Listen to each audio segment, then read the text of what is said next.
today's topic is going to be imagery, and can you introduce yourself, please? I'm Christina Plouffe, and I'm an adjunct instructor here in the HSS department of the University of Louisville, out of the College of Education and Human Development. All right, thank you. And so before we start this interview, I'm going to talk about several key points that were included in the book.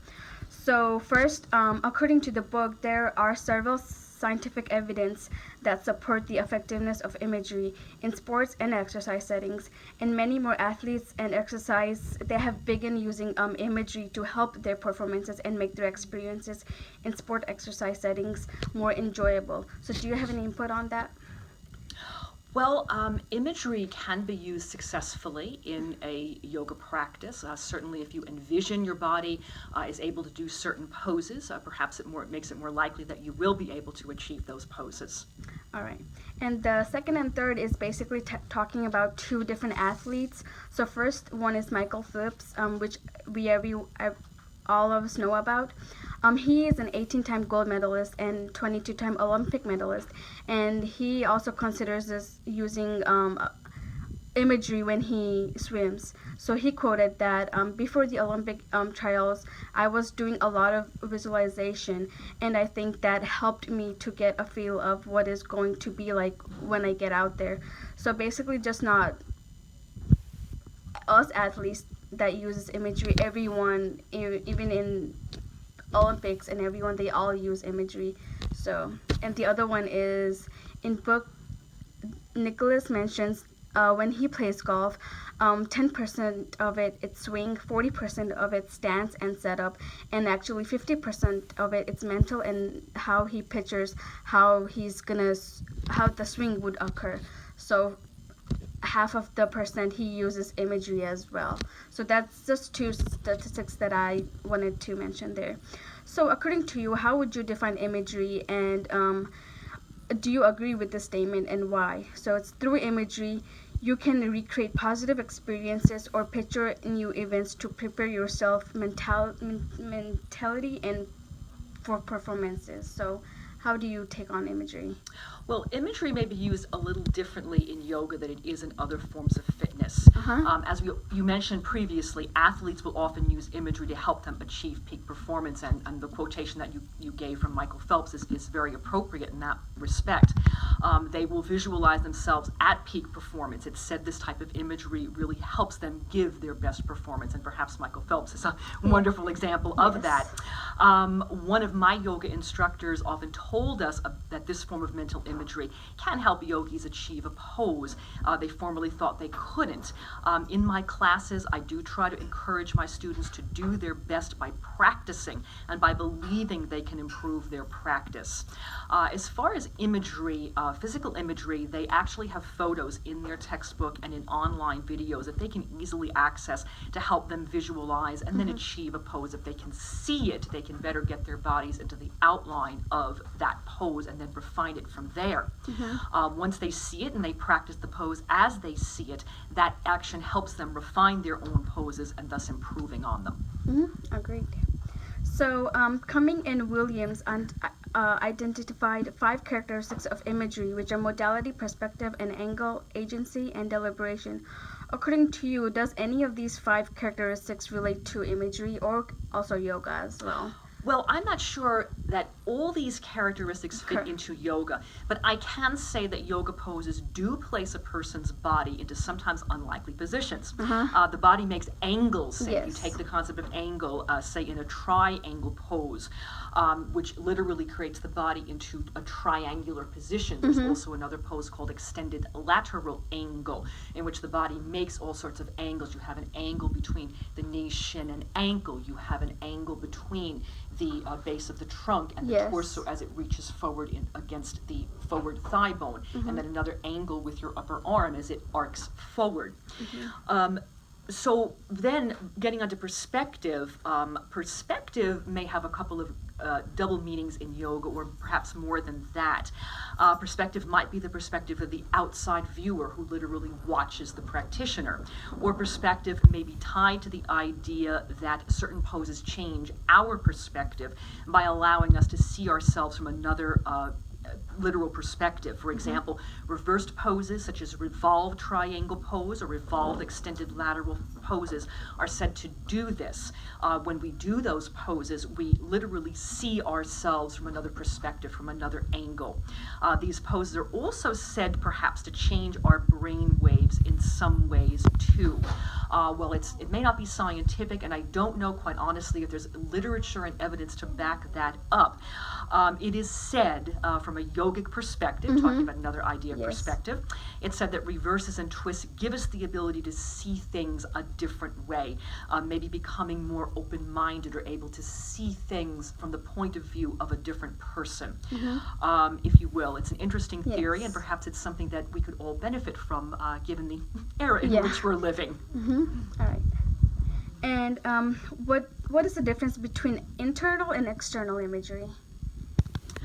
Well, in yoga, internal may be defined as the way we see ourselves doing a pose, or maybe the way we'd like to see us doing them. True. External may be the way we really do them. For example, sometimes we envision ourselves doing the most perfect pose, and then when we get to the mat, we get to the floor, maybe not so much. But we do it to the best of our ability, so our internal and external come a little bit closer. External might also mean the photos and other images that we see in public of other practitioners. These can be very good if they help us understand the mechanics of the pose, and they can help us shape our own practice in a more positive, forward-thinking way.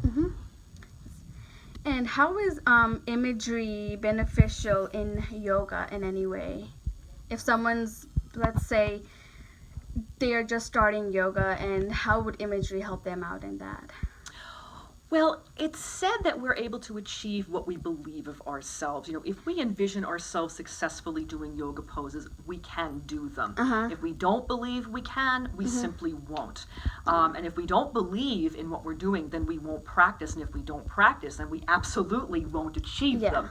I know it's often said that certainly the way of not doing something, if you don't start and if you don't try, you absolutely will fail. You might fail if you try, but at least, hey, you tried and you kept pushing forward, and even if something didn't work out, you eliminate what didn't work and you keep the aspects that did work and you keep going forward.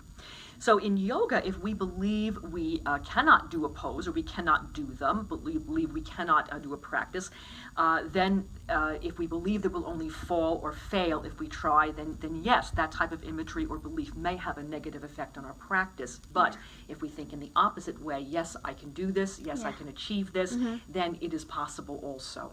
All right. Okay. So to improve one's imagery, here are some keywords. So they are improve concentration, enhance motivation, build confidence, control and cope with pain and injury, and solve problems. So what are some keywords that you have for us that can relate to yoga? Well, when I think of keywords and when I use keywords per se, I try to evoke different types of imagery, different kinds of imagery in my classes for my students. For example, I will often repeat to my students that yoga is a skill that must be practiced like any other. I'll compare the practice of yoga to learning to play an instrument, for example, or to making a piece of art. If I'll tell students to imagine that their own body is their instrument that they must learn to play, or the piece of artwork that they hone and develop and keep working on until it reaches the point where they're satisfied. Those skills aren't easy either, and they take time. Similarly, yoga is very much the same. It too is a skill. It's a physical skill that combines emotional, mental, and internal, that does take time and effort, and it isn't learned or created overnight. You have to have the patience and have faith in the process, and have faith in the process that everything you do will take you forward, and have patience with yourself, because you won't be able to achieve every pose right away. And some poses, depending upon our own anatomy and physiologic structure, won't really work in our bodies as well as some others, but we can focus on what we are able to do and focus in those areas. So there is very little that someone can't achieve in yoga if he or she puts their mind to it. It is very much like learning an instrument. The more you practice a piano or a violin or a trumpet or whatever your instrument of choice is, the better it sounds and the easier it becomes to play. Yeah. The body works in very much the same way if you think of your body as the instrument or the piece of artwork that you're creating in your practice. Yeah. All right. So the key to effective imagery, there are two keys to better image, which is vividness and controllability. So what does these two words mean to you? Vividness and controllability. Again, relating them to yoga is a little bit different because, first of all, when we're talking about controllability, ultimately we realize that very little in our lives really are under our control. Yeah. We have control to some degree, and then after that we don't. We can certainly control what we do on the mat, and we can either choose to be present and be in the moment and do the best practice that we can at that time, in that moment, in that class, or wherever, or we can let our mentality slide or our mind slide and go elsewhere and be focused on something completely different other than what we're doing in the moment. So from that respect, sometimes it is nice to think that when we're on the mat, that is one little corner of control that we have, maybe in a day that slid out of our control, but at least, hey, we have the mat and we have our yoga and we have the practice and we can breathe and we can be all together in this room here and now doing yoga together. And in that sense, there's a little bit of control there. Yeah. Even if things are really not under our control a lot of the time. Yeah. Okay. And so the last question for the day, so if someone is struggling with imagery, what sort of tips and suggestions would you give them?